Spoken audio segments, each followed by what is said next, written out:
നമസ്കാരം. മലയാളി വാർത്തയിലേക്ക് സ്വാഗതം. വിഴിഞ്ഞത്ത് തുറമുഖം വരുന്നതോടെ മത്സ്യബന്ധന ഗ്രാമമായ വിഴിഞ്ഞവും തലസ്ഥാനമായ ജില്ലയും എങ്ങനെ മാറുമെന്നതറിയാൻ ഗുജറാത്തിലെ മുദ്ര തുറമുഖത്തെ നോക്കിയാൽ മതി.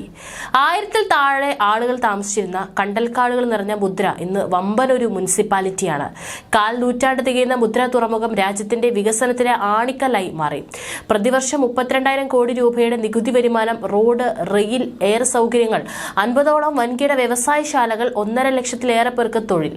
അദാനിയുടെ തന്നെ വളർച്ചയ്ക്ക് നിദാനമായത് മുദ്ര തുറമുഖമാണ്. ഇസ്രായേലും കൊളംബിയയിലും ഓസ്ട്രേലിയയിലുമെല്ലാം തുറമുഖങ്ങളുള്ള തുറമുഖ രാജാവാണ് അദാനി. അതുകൊണ്ട് തന്നെ ഏറെ പ്രതീക്ഷയോടെയാണ് വിഴിഞ്ഞത്തെ കാണുന്നത്.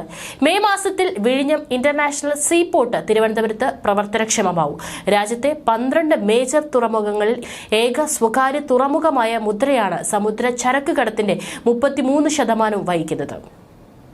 വർഷത്തിൽ 155 ദശലക്ഷം മെട്രിക് ടൺ ചരക്കാണ് മുദ്രയിലൂടെ പോകുന്നത്. 4 ലക്ഷം കണ്ടെയ്നറുകൾ കൈകാര്യം ചെയ്യുന്ന മുദ്രയിൽ 2 ഓയിൽ ബർത്തുകളുമുണ്ട്. 10 ടെർമിനലുകളിലായി 28 ബർത്തുകളിൽ 44 കപ്പലുകൾ ഒരേ സമയം അടുപ്പിക്കാനാകും. ചരക്കിറക്കാൻ 40 കൂറ്റൻ ക്രെയിനുകളുമുണ്ട്. മുദ്രയേക്കാൾ അദാനിക്ക് പ്രതീക്ഷ വിഴിഞ്ഞത്താണ്. കാരണം മുദ്രയ്ക്ക് 17 മീറ്ററാണ് ആഴം. 20 മീറ്റർ ആഴമുള്ള ഓയിൽ ഷിപ്പുകൾ അടുപ്പിക്കാനാവില്ല. അവ പുറംകടലിൽ നിർത്തിയിട്ട് പൈപ്പുകളിലൂടെയാണ് ചരക്കിറക്കുന്നത്. കൊളംബോയ്ക്കും ആഴം 17 മീറ്ററാണ്. എന്നാൽ വിഴിഞ്ഞത്ത് 24 മീറ്റർ ആഴമുണ്ട്. മാത്രമല്ല വർഷം മുഴുവൻ ഇത് നിലനിൽക്കുകയും ചെയ്യും. ആഴം കൂട്ടേണ്ടതില്ല. വിഴിഞ്ഞത്ത് അടുപ്പിക്കാൻ കഴിയാത്ത കപ്പൽ ലോകത്തിലില്ലെന്ന് അർത്ഥം. മുദ്ര 25 വർഷം കൊണ്ട് 2.25 കോടി രൂപ ഖജനാവിലേക്ക് നൽകിയെങ്കിലും വിഴിഞ്ഞത്തിന് അത്രയും നൽകാൻ 10 വർഷം പോലും വേണ്ടിവരില്ലെന്നാണ് കണക്ക്. നിലവിൽ വമ്പൻ കപ്പലുകളിൽ ഏറെയും ഇന്ത്യയിലേക്ക് അടുക്കാതെ കൊളംബിയയിലേക്കും ദുബായിലും ജബൽ അലിയിലേക്കും മറ്റുമാണ് പോകുന്നത്. ഈ പോരായ്മ നികത്താനും വിഴിഞ്ഞത്തിന് സാധിക്കും. അതാണ് അദാനിയുടെയും രാജ്യത്തിന്റെയും പ്രതീക്ഷ. വാർഷിക നികുതി വരുമാനം 32,000 കോടി. തുറമുഖത്ത് 25,000 പേർക്ക് തൊഴിൽ. അനുബന്ധ വ്യവസായങ്ങളിൽ 1.25 ലക്ഷം പേർക്ക് തൊഴിൽ. 4 വരികളുള്ള 3 സംസ്ഥാന പാതകൾ, 6 വരി ദേശീയപാത, ഒരു വാണിജ്യ വിമാനത്താവളം അടക്കം 2 വിമാനത്താവളങ്ങൾ, ഗാന്ധിധാമിലേക്ക് 4 വരി റെയിൽ ചരക്ക് പാതകൾ, 8620 മെഗാവാട്ടിന്റെ 2 താപനിലയങ്ങൾ, കെമിക്കൽ, ടെക്സ്റ്റൈൽസ് തുടങ്ങി 46 വൻകിട വ്യവസായ സ്ഥാപനങ്ങൾ, ഇന്റർനാഷണൽ സ്കൂളുകൾ, നൈപുണ്യ വികസന ഇൻസ്റ്റിറ്റ്യൂട്ടുകൾ. തുറമുഖം വരുന്നതോടെ മത്സ്യബന്ധന ഗ്രാമമായ വിഴിഞ്ഞവും തലസ്ഥാന ജില്ലയും എങ്ങനെ മാറുമെന്നറിയാൻ ഗുജറാത്തിലെ മുദ്ര തുറമുഖത്തെ തന്നെ നോക്കിയാൽ മതി.